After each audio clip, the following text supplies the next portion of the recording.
Добар ден, почитувани, ова е стартот на најновата Телма амбуланта. Пролетта е сезона кога најчесто се манифестираат алергиите. Кои алергени обично создаваат проблем со дишните патишта? Што им се советува на лицата кај кои што има докажана причувствителност на одреден алерген? Има ли некакви превентивни мерки за да се намали изложеноста на нив, а на тој начин и да се ублажат симптомите? На каков начин се диагностицира алергијата? На каков начин се третира и помага ли имунотерапијата, односно таа терапија што е позната како вакцини за алергија? Може ли да се зема напролет?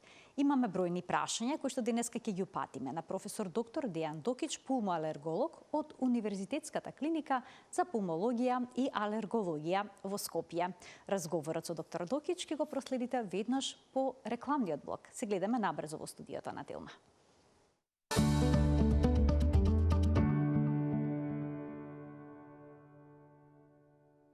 После зимата сите се среќни на престојните пролетни сончеви денови. Сепак, некои не се радуваат толку на пролета. Кашлица, растечен нос, кивање, тоа се само дел од симптомите на алергијата што им создаваат проблеми на милиони луѓе во светот и се повеќе се алергични на некое пролетно растение. Токму затоа денеска зборуваме за пролетните алергии со професор доктор Дејан Докич, пулмоалерголог од Универзитетската клиника за пулмологија и алергологија во Скопје. Професоре, задоволство е што сте во студиото на Телма. Добар ден. Добар ден. Алергиите и алергиските болести се сметаат за болест на модерното време. Расте бројот на лица кои што всушност имаат проблеми со алергиите. Зошто е тоа така и колкав е бројот? Какви се проценките, статистиките на оние кои што страдаат од алергија? Да. На почетокот рековте дека милиони луѓе боледуваат и тоа е навистина факт. Затоа што се смета во поразвиените земји, кои што имаат висок стандард на живење, е поголем бројот на пациенти кои што боледуваат од некоја алергиска болест.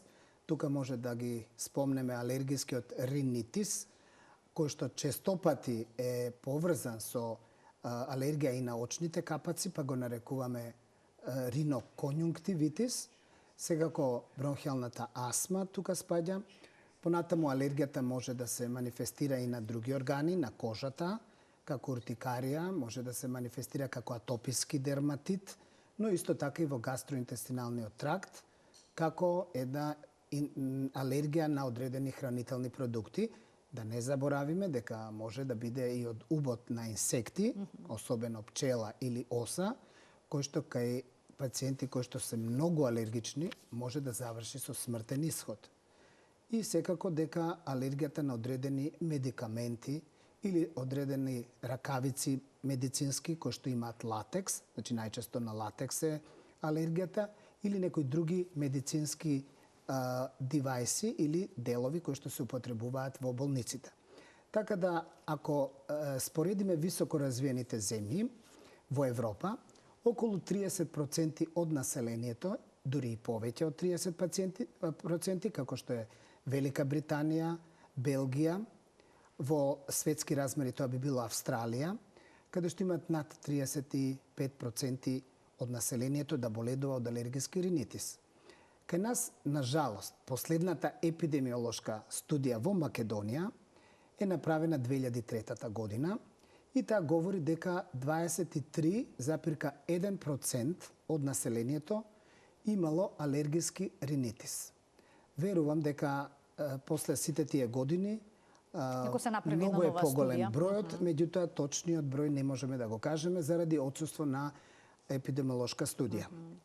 Што се однесува до пациентите со астма, околу 5% од населението има астма, така да ако ги израчунате сите тие во Република Северна Македонија, тоа се најчестите хронични заболувања, тоа се алергиите. Затоа што опфаќа голем дел од населението, почнувајќи од првите 2-3 месеци живот, кога почнува да се манифестира атопискиот дерматит, па се до понапреднатата возраст.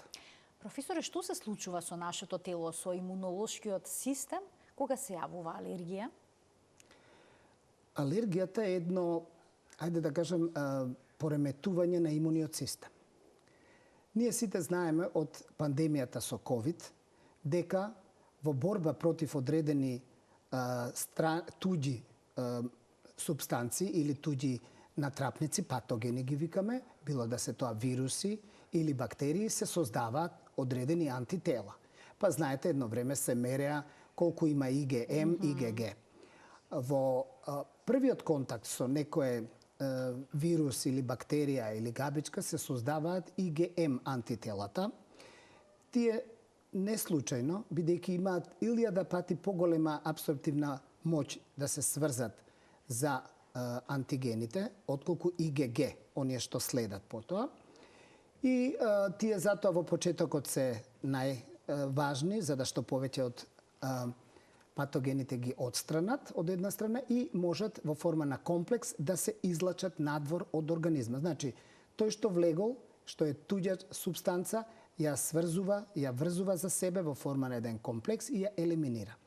Подоцна, бидејќи тие се многу скапоцени, IgM и тие се оние најелитни единици што се борат против надворешните причинители на болести, тие се заменуваат постепено со имуноглобулин Г и тоа кај некои болести е скоро доживотно, што е доказ при одредени вакцини.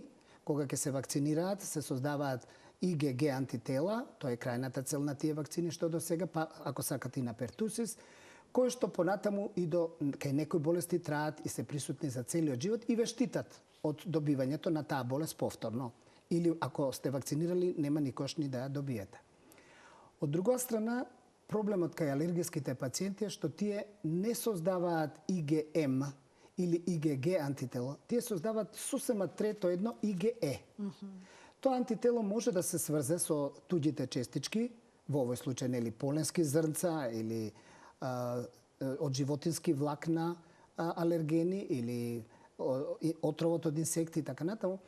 Кога ќе се врзат, тие не можат во форма на комплекс да го елиминираат, туку го задржуваат тамо кај што навлегол.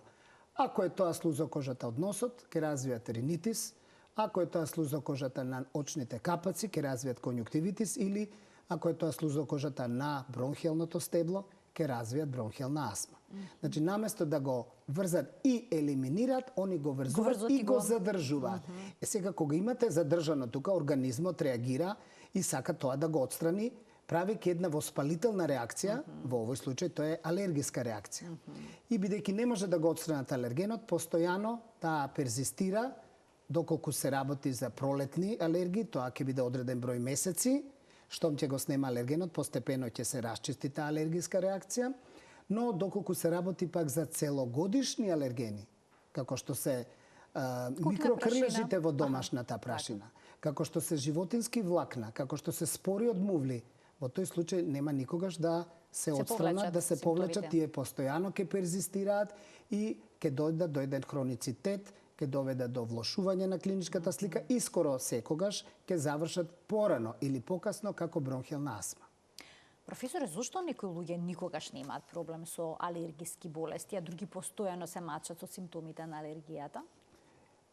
Генетиката ли е во прашање? Да, постои една генетска поврзаност и одредени гени кои што се асоцирани со производство на овој IgE антител. Значи, некои можат едноставно да наследат гени од своите родители или од своите предци, кои што ќе им диктираат да создадат вакво антитело кое што е непожелно во овој конкретен случај, наместо како кај другите здрави субјекти.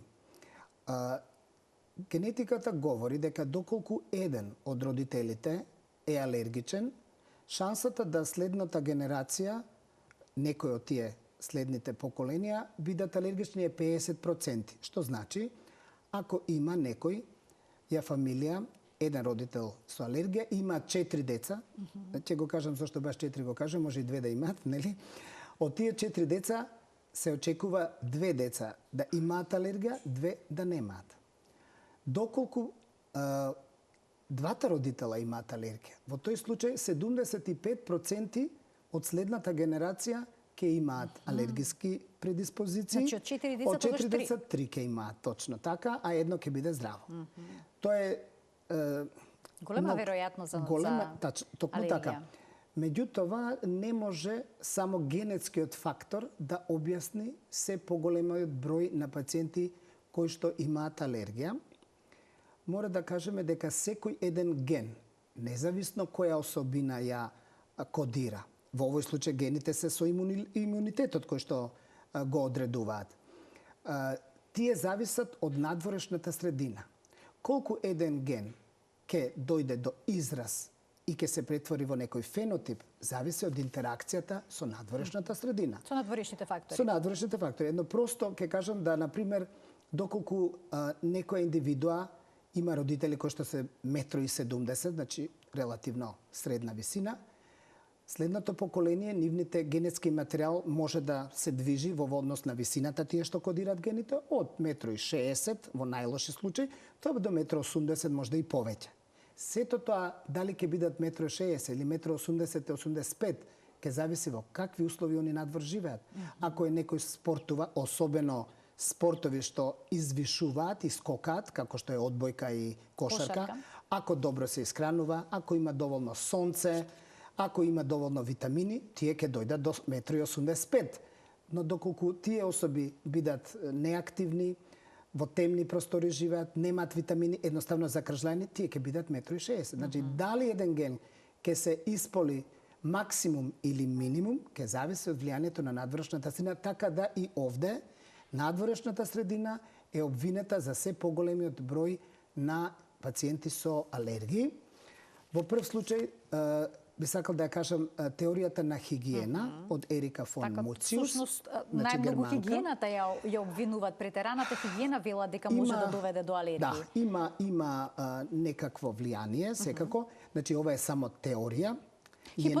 Хипотеза. Ние не можеме со сигурност да докажеме, бидејќи не е еден единствен фактор. Значи, вие може да знаете дека повеќе фактори се во игра и заедно го потенцираат своето дејство. Така да само еден фактор е невозможно да се обвини дека е баш тој одговорен за поголемиот број на пациенти.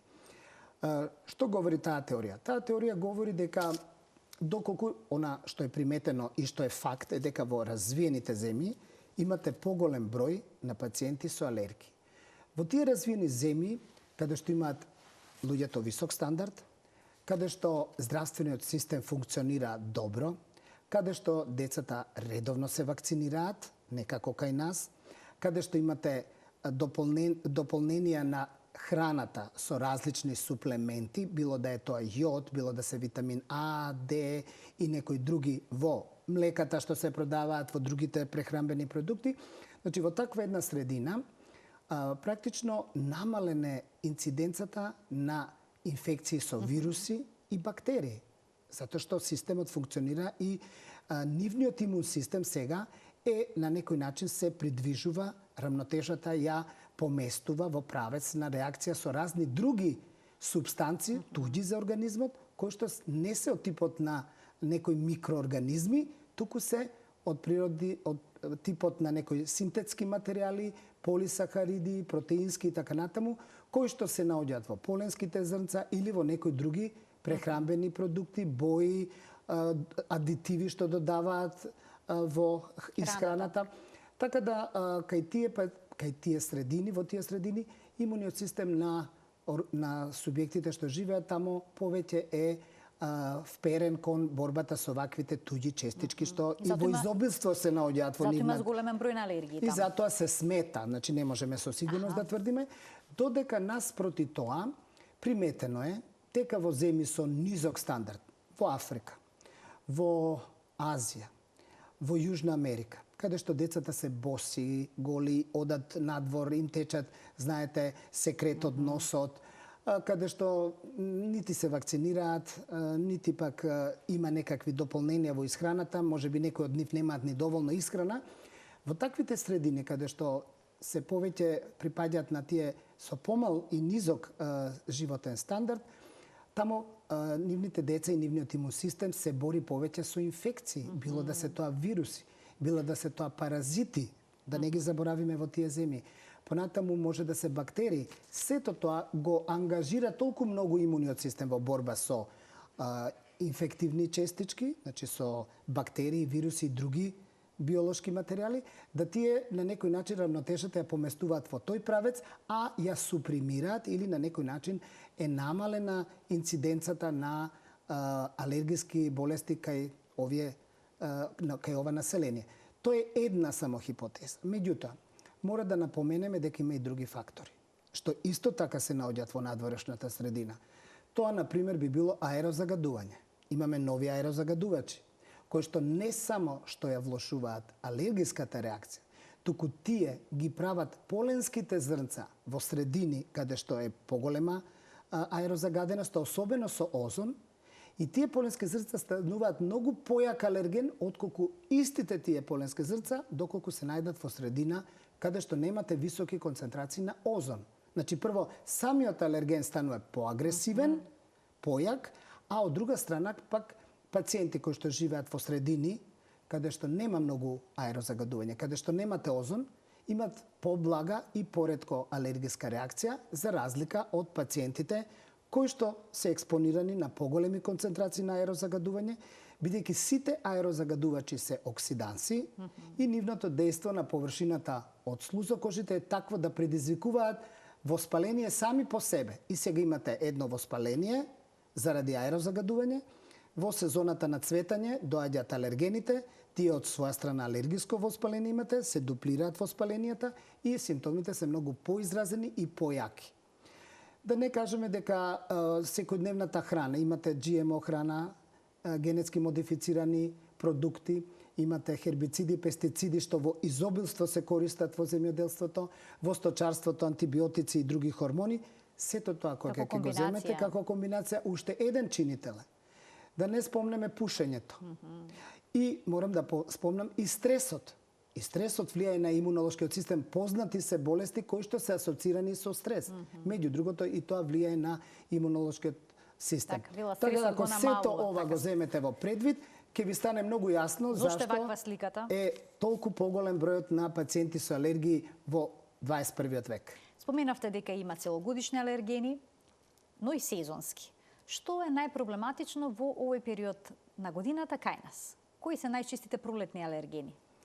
Само да се надоврзам сега, ми текна да ви кажам дека Светската здравствена организација прогласи 21-то столетие како столетие во кој што алергиите ќе имат епидемиски размери. Значи, само да ја завршиме претходната тема, а во однос на поленскиот календар што ме прашувате, во Македонија почнува некаде февруари месец, февруари и тоа почетокот. Значи пред почетокот на пролетта. А па знаете, зборувам сега на територијата на цела Македонија, Така. Ова се однесува повеќе за Струмица, Дојран, Гевгелија, каде што имаме релативно рано се затоплува времето и тука оние кипариси и други медитерански растенија цветаат. Значи, веќе почетокот на февруари месец.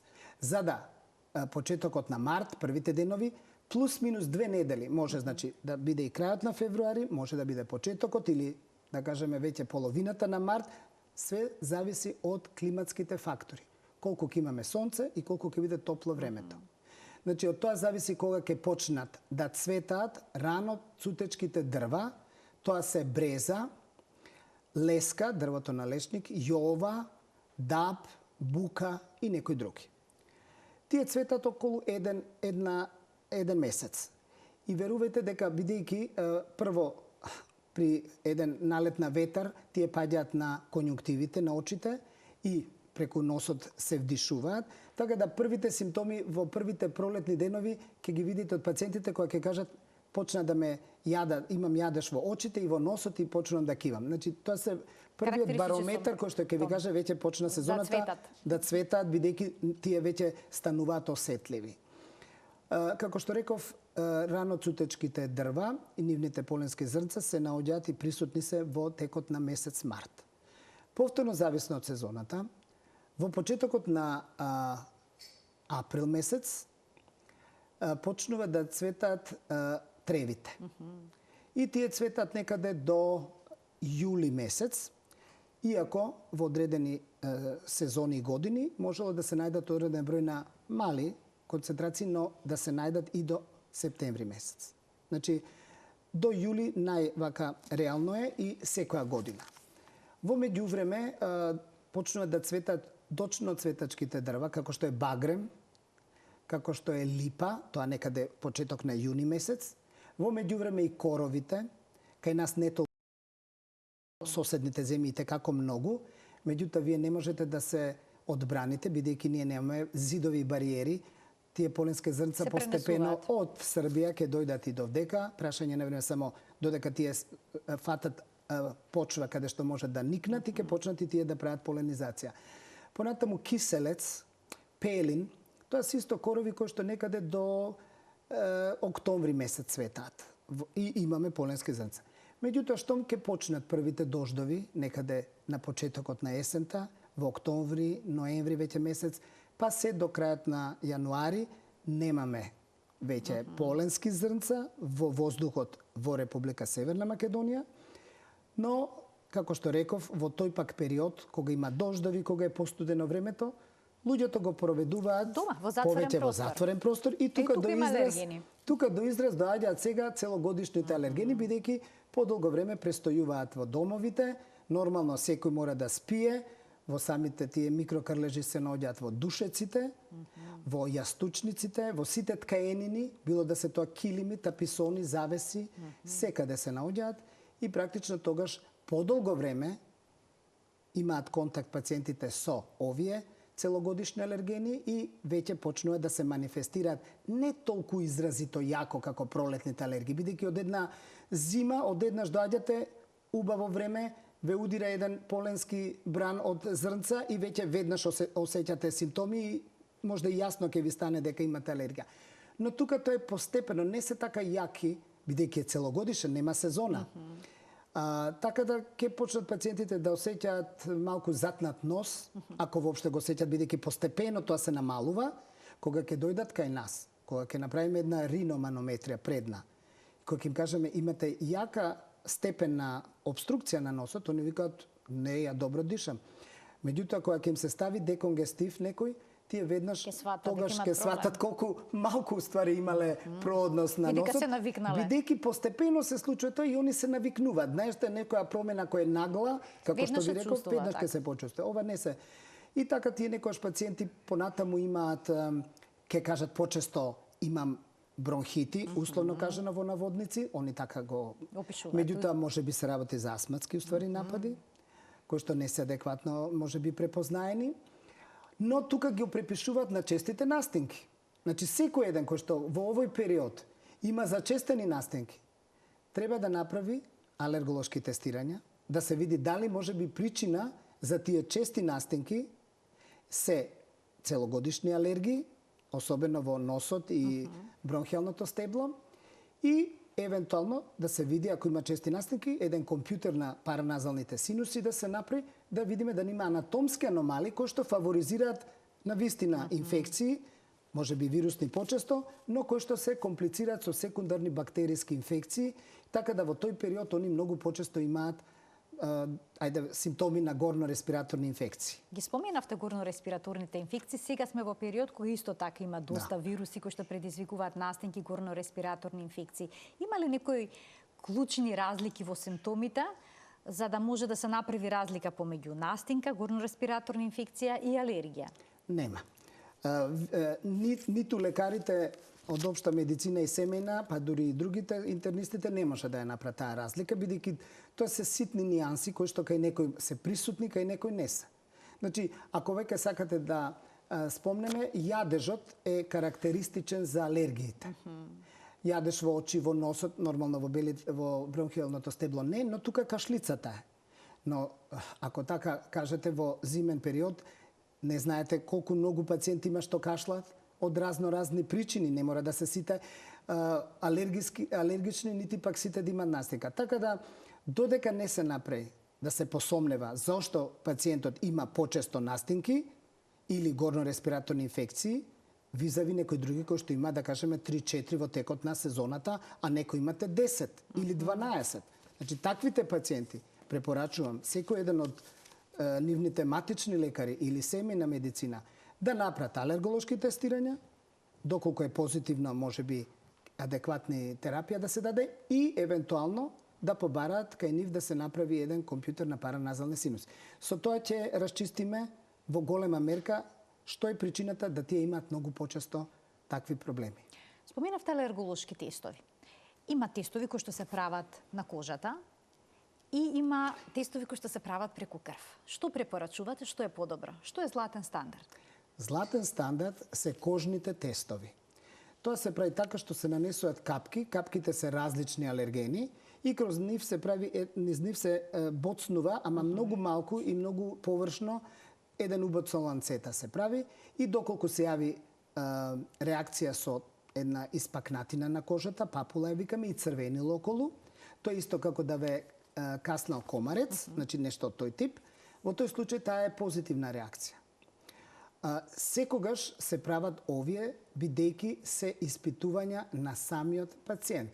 Ако неговата кожа реагира со ваква манифестација на било кој од алергените, ние знаеме дека тој има алергија на тој соодветен алерген и дека тој е релевантен за него, бидејќи на него е тестирањето. Сите други испитувања преку крв не се прецизни. Може би да служат како една триажа и скрининг да направат. Например, имате многу луѓе, ќе земете крв наједноставно и најбрзо е и ќе пуштите на апарат и ќе ви излезат некакви бројки за разноразни. Меѓутоа, една бројка од помала вредност, да кажеме 1,9 килојуниц на литар, што ви значи? Некоја бројка. Не знаете дали е таа клинички релевантна или не. Затоа што се наоѓа на граница од двојка нагоре, ги сметаат за позитивни, меѓутоа и тоа двојка да е 2,05 или некои гранични вредности, вие повторно не добивате информација. Кога ќе го тестирате со истиот алерген на кожа, или ќе добие реакција или нема да добие реакција. Така да ќе знаете дали е тоа клинички релевантно или не. Тоа е предноста, секогаш тестовите на самиот пациент имаат најголема клиничка вредност, меѓутоа единствено негативен, да кажем, негативна страна на овие кожни тестови доколку пациентот пие антихистаминик. И во тој случај не можете правилно да ги интерпретирате резултатите, па треба да му кажете да прекине 7 дена и да дојде после една недела да направите тестови. Тоа е единствената мана во наводници кажано на овој Професор, тест. понекогаш и се плашат пациентите од овој тест да не добијат ама силна знаете како реакција тоа или го правиме и на задуцата деца реакција. и не. Силни реакции не може да добијат бидејќи е прик тест, а верувајте дури и на деца го правиме, кои што многу повеќе се уплашени од игли отколку возрастните, па сепак може да се направи. Мислам, на вистина не е болен, воопшто не е болен. Се обележуваат резултатите со 1+, 2+, Се обележуваат, знаете како имам дали 1+ е сериозна алергија? Не, сериозна не е сигурно.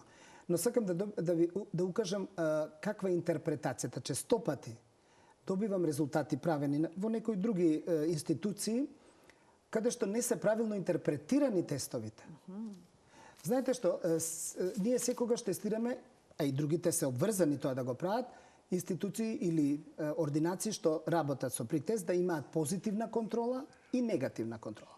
Негативна контрола е конзервансот во кој што се растворени алергените. Зашто може некош алергија на конзерванс. Значи, ако е конзервансот негативна, тога значи дека све што ќе биде позитивно нема да се должи на конзервансот, ќе се должи на алергенот што е внатре растворен. Позитивната контрола е хистамин. Одредена точна концентрација. И сега капнувате една капка и хистаминот секогаш треба да е позитивен. Меѓутоа, секоја кожа нема исти број на мас клетки, нити пак идентично реагира на иста концентрација хистамин. Вие знаете, некој ќе се зачеше на кожата, па ќе останат црвенила, кај некој нема да остане тоа. Што значи, секоја кожа не е подеднакво реактивна или осетлива на дразби, било да се механички или во овој случај хемиски со хистамин. Таа реакција што ќе развие хистаминот може да измериме и таа е единица мерка за тој човек.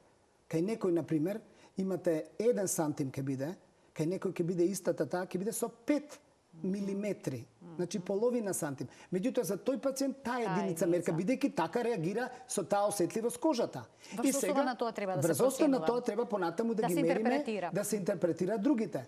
Ако е хистаминот 1 сантиметар, секоја реакција која што е 1 сантиметар на било кој алерген е позитивна со 1 крст.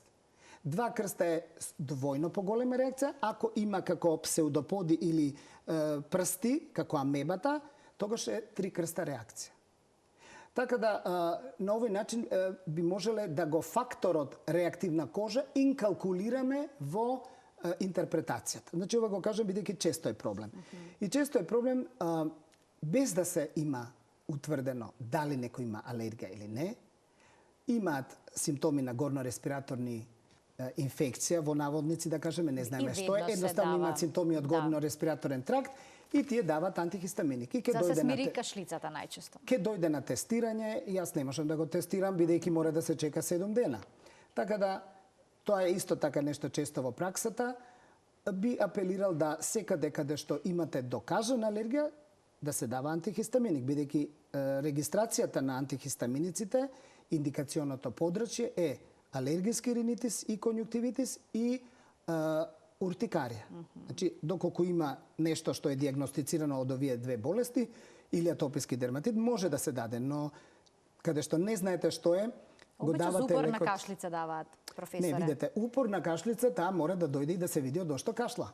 Значи, може десетина причини има за кашлица. Најчести се астма, најчесто е синузит, меѓутоа може да бидете хронична кашлица што трае со месеци, може да е туберкулоза, може да е рефлуксен езофагит, затоа што кога се враќа киселината од желудникот, не мора да дојде до грло да ја осетат. Може и во дисталниот дел преку нервус вагус да предизвика кашлица. И да задесува кашлица. Може да има, значи, може воспаление, нели, настинка, бол. Повеќе причини постојат за кашлица. Лекови.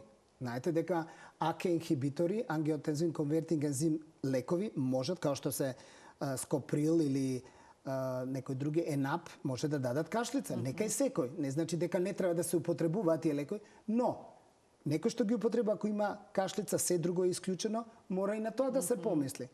Имаат повеќе причини и секоја кашлица не мора веднаш антихистаминик да даде. Испитете го што е причината. Професоре, кога зборуваме за терапијата кај лицата што имаат докажана алергија, односно причувствителност на некој алерген, што вклучува првиот пристап? Дали се тоа антихистаминици, дали се кортикостероиди? Вака, во алергологијата постои едно златно правило во однос на терапијата. Секаде каде што можете да избегнувате контакт со алергенот, тоа да го направите. Бидејќи тоа го менува природниот тек на болеста. Доказ за тоа е, имате пролетна алергија на дрва, на поленски зрнца од раноцутечки дрва, еве во март месец. Тоа е тешко да се избегне кога сме на отворено. Може би тешко е да се избегне, но за тој месец имате експозиција, имате симптоми. Кога ќе помине во друг дел од годината, еве да кажеме во септември, вие немате, октомври немате уште после април месец веќе немате никакви симптоми. Што значи дека доколку немате контакт, нема да имате симптоми, ќе помине болеста. Значи тоа е секогаш правилото што мора да се следи во алергологијата. Но што се случува? Не секогаш може да се примени. Ако се работи за хранителни продукти или лекови на кои што сте алергични, едноставно можете да ги избегнувате и нема да имате алергија.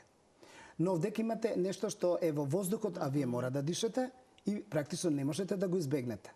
Така да мораме во тие случаи кај што се инхалаторни алергени во прашање, ние ќе мора да дадеме терапија, фармаколошка терапија.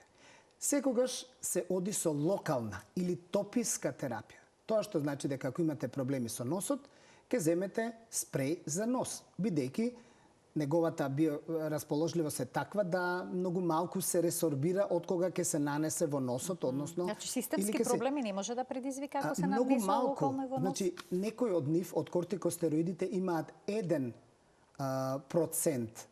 биорасположливост, што значи дека ако зимате вие 100 микрограми, 1 микрограм од тоа ќе оди во крвта. Тоа е скоро недетектибилно. Но имате и спреови, понови, кои што имаат биорасположливост 0,1%, што значи да уште помалку.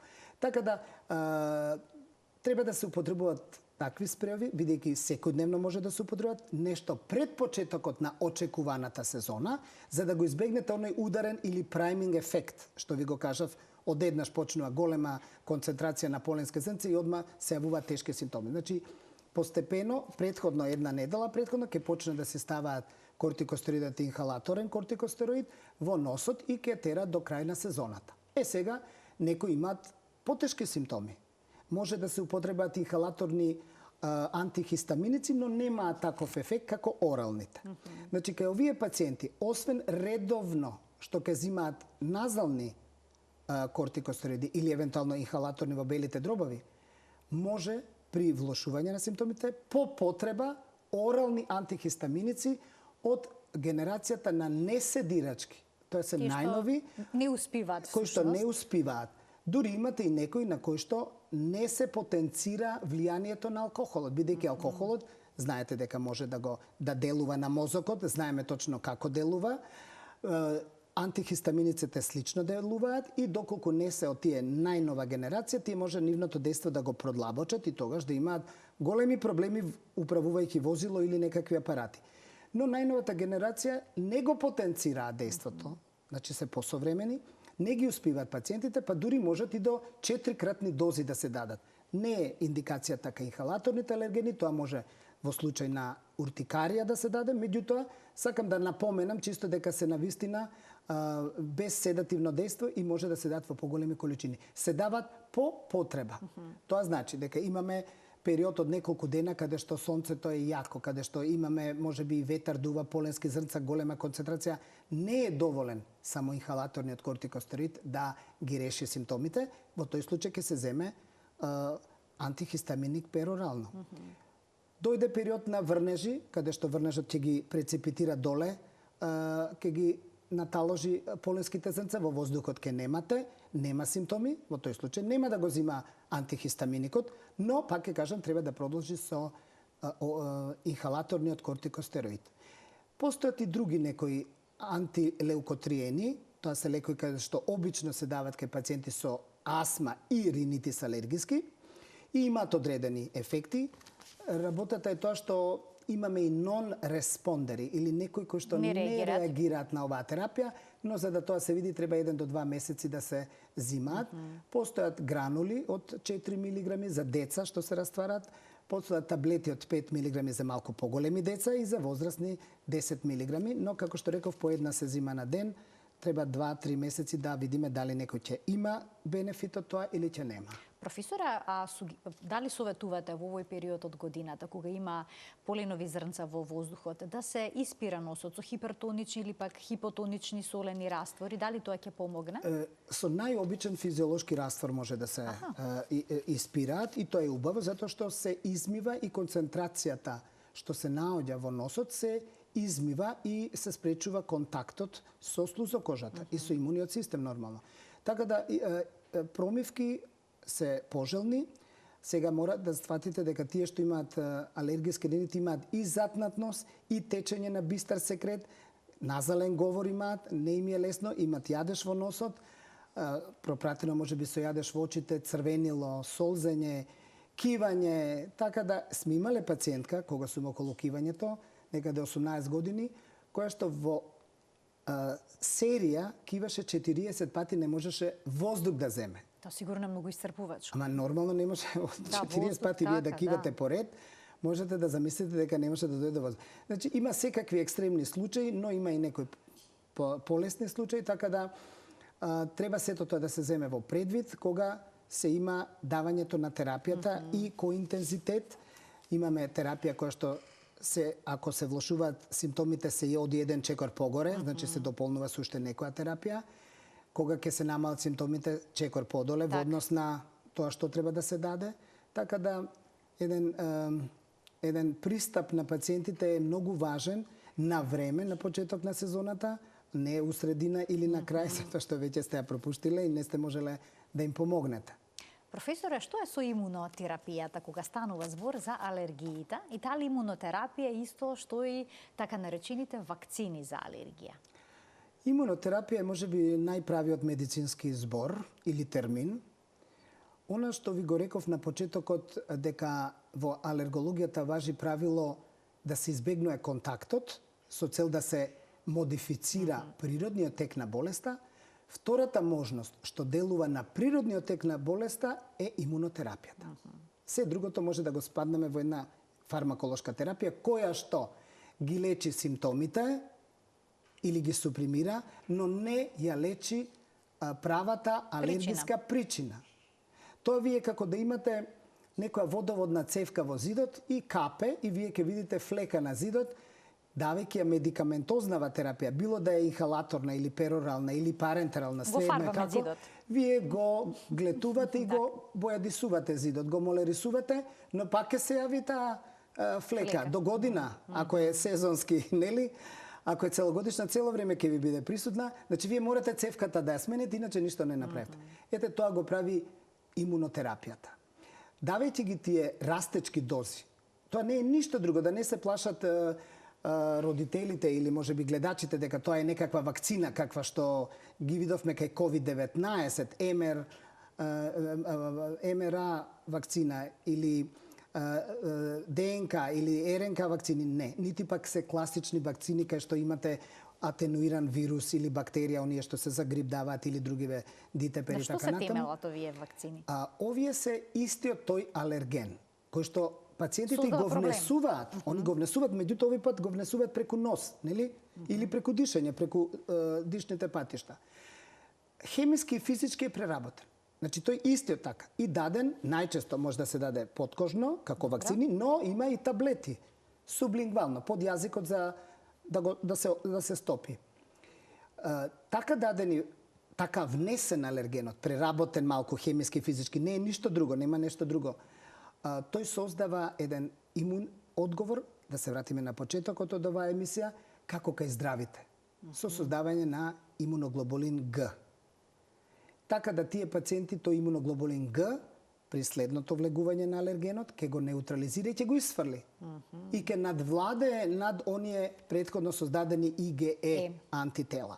Така да тој е механизамот, се дават обично 3 години, зависно од која врста на алергија е, и има неколку предности. Прво предност е што ја модифицира природниот ток на болеста и пациентот, доколку не се вакцинира, прима лекови, може би ке нема симптоми, ке каже после 3, 4, 5, 6, 10 години добив астма. Доби зашто болеста напредуваше.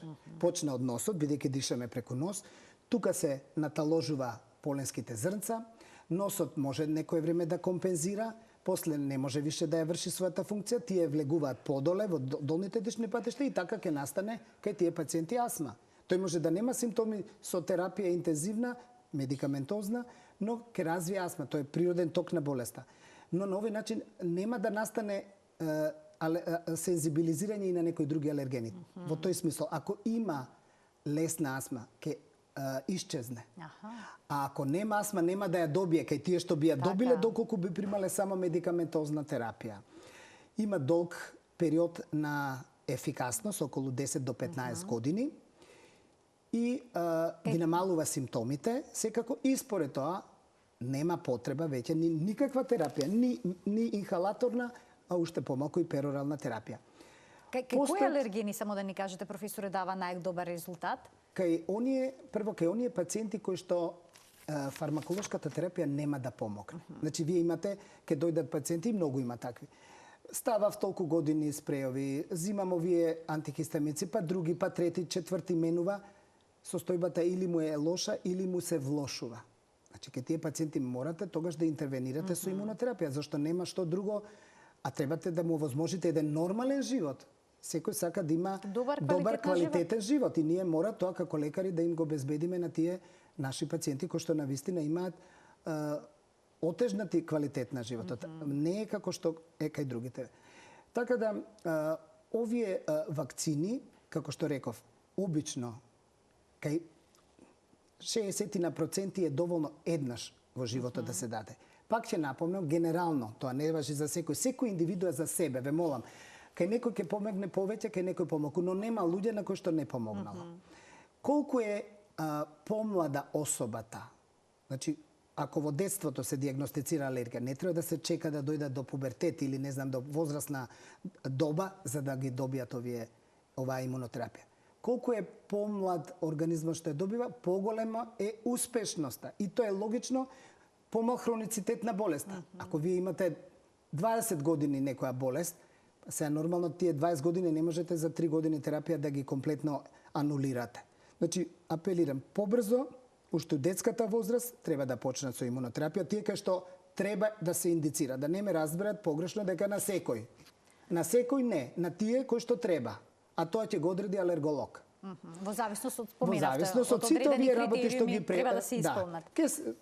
Има се како и дека има чекори, како што ви реков. Ке почнете со првиот чекор, вториот чекор, третиот. Кој ќе дојдете во ќорсокак, ќе земете на крај со имунотерапија да видите ако можете на тој пациент да му помогнете. За сите алергени има ваква имунотерапија? Не, најчесто се дава за апсолутна индикација убот од инсекти.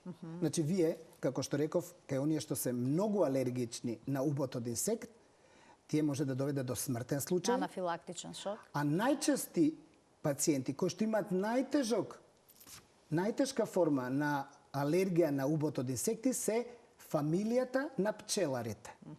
И сега ќе кажете, па зошто токму тие? Па затоа што живејќи со пчеларите, тие добиваат поголем број убоди од пчели визави нормалното население, кој што нема контакт на ниеден начин, нити роднина има контакт и живеат во градови, а помалку отколку пчеларите. Зашто ретко кој пчелар е алергичен, бидејќи тие имаат природна имунотерапија. Нема пчелар што не е убоден од не знам колку пати во годината од пчелите. И тоа ви се како имунотерапија. И тие се практично имунизирани. Другото население што живее во град не добива воопште убоди, можда и никогаш во животот или еднаш или два пати, не е доволен да ги сензибилизира. А фамилијата на пчеларите добиваат доволно толку за да ги направи многу алергични, а не премногу за да бидат имунизирани. И тие имаат најтешка клиничка слика, кај тие апсолутно мора да дадете имунотерапија, зашто зависи животот. Така. Понатаму алергиски ринитис и пациенти кои што имаат алергиски ринитис со лесна форма на астма. Значи, кај тешка форма не се дава имунотерапијата, затоа што може да настане, не дај Боже, несакани ефекти. И уште нешто би кажал дека освен ова, како медикамент, нешто што би го спасило животот, постои епипен или епинефрин. Тоа е нешто како адреналин во самоинектирачки пенкала, кој што мора да ги носат со себе тие постојано. пациенти кои што се алергични на убот од инсекти, било да е пчела или оса, особено кога одат во природа, тие треба да носат со себе. Ако претходно реагирале со тешка анафилактична реакција, тие мора да носат со себе. Или пациенти кои што имаат тешки алергиски реакции на некои нутритивни алергени, како што е, например, риба, морски плодови, така да тие пациенти исто би требало, ако знаат дека реагираат со анафилактична реакција, да си го носат овој, бидејќи ќе им го спаси животот. Професоре, а што е со пробиотиците? Еве сега се навратиме на хигиенска хипотеза дека претераната хигиена може би доведува до еден ваков проблем. Дали со внес на одредени соеви на бактерии може да се подобри и состојбата со алергиите? За тоа да пробиотиците се даваат уште од најраната возраст, уште од детската, уште од бебешката возраст, уште од дојначката, како сакате. Јас ќе ви кажам дека имуниот систем постои и во плодот на мајката. И што се случува? Постои еден хуморален имуноодговор и постои еден клеточен имуноодговор. Клеточниот имуноодговор е максимално супримиран во текот на бременоста кај мајката, бидејќи секое туѓо тело внесено во било мене, вас или било кого, тоа е туѓо за нас и нашиот имуноодговор ќе се бори да го исфрли. Така, например, ако земете да пресадите од било кого некој орган или кожа, ако сакате парче, организмот ќе го исфрли. Заради тоа што приметува дека тоа е туѓо, се бори против туѓото и тој графт или пресадување ќе биде отфрлено.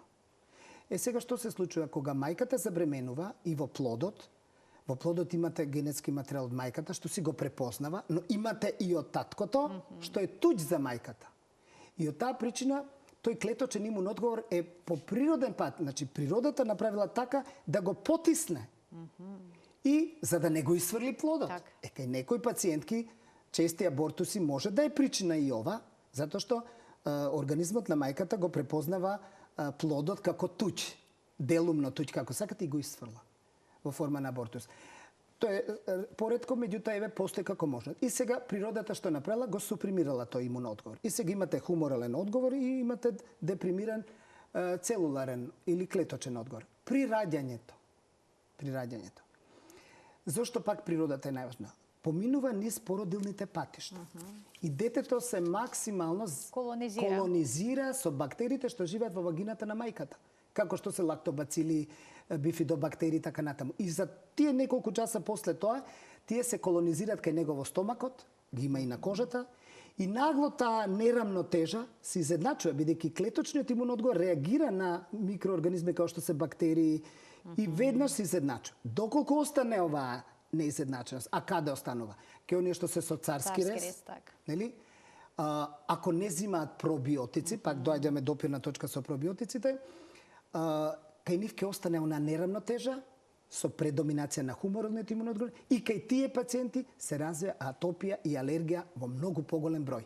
Затоа се враќам на вашето прашање, може општино го објаснив, пробиотици кај тие треба да се дава уште мајката во последните 2 месеци пред пораѓањето треба да ги зима, а понатаму и детето кое што ќе се роди со царски рез или кое што на некој начин нема да биде природен начинот на пораѓање. Децата што имале атописки дерматитис имаат зголемен ризик за алергија во адултна возраст? Децата со атописки, знаете, станува збор, сега ми зачнувате на тема на атописки марш. Што значи атописки марш? Тоа значи дека имате склоност вие наследено за алергиски реакции, така? И со самото раѓање, првите проблеми се јавуваат на кожата, во форма на атописки дерматитис. Било да се на обравчињата, на прегибите, од рацете и на некои други делови од телото. И тоа трае одреден број месеци или години, за да после тоа се замени со алергија на некои прехранбени продукти, било да се тоа јајца, јагоди, кикирики, некои други јаткасти плодови. Таа некаде до 6-та година, потоа се заменува со инхалаторна алергија. Значи, тоа е марш, како да седите вие у централната ложа, па ви доаѓа прва морнарица, па после си заминува, доаѓа пешадија, па доаѓа авиација. Значи, тоа се една по друга манифестација на една иста работа, тоа е атописка конституција, која што започнува со алергиски, атописки дерматит, па се заменува со нутритивна и на крај инхалаторна алергија. Професоре, многу ви благодарам за вашето денешно гостување. Задоволство беше да се слушаат вашите појаснувања на оваа тема. Сложена, но толку убаво сето тоа го појаснивте да ни стане јасно зошто всушност се јавуваат алергиите, какви треба да бидат терапиите. И сосема накратко, ако некој сака да започне со имунотерапија на пролет, кога има волку силни алергени, на пролет може? Не би препорачал да започне сега, бидејќи веќе пациентот на пролет има експониране затоа што вдишува од полените. И дополнително доколку се внесе, тоа го зголемува вкупниот број и целокупната експозиција на тој пациент, било да е дадена форма на инекција, значи на таа треба да додадете и концентрацијата што имате во воздухот и во тој случај не би започнал. Но имате пациенти кои што, например, примаат од ноември месец и ќе ги зафати сезоната. Во тој случај препораките да се намали на 1/4 од последно постигнатата доза, или ако се на максимална доза, значи 1/4 од максималната доза, разредена еднаш месечно. Кога ќе заврши сезоната, повторно си го достигнува, го враќаме на она ниво на кое што и концентрација примал. Јас ви благодарам уште еднаш за вашето гостување. Благодарам. Почитувани, ова беше се во денешната Телма амбуланта. Ви посакувам пријатен ден.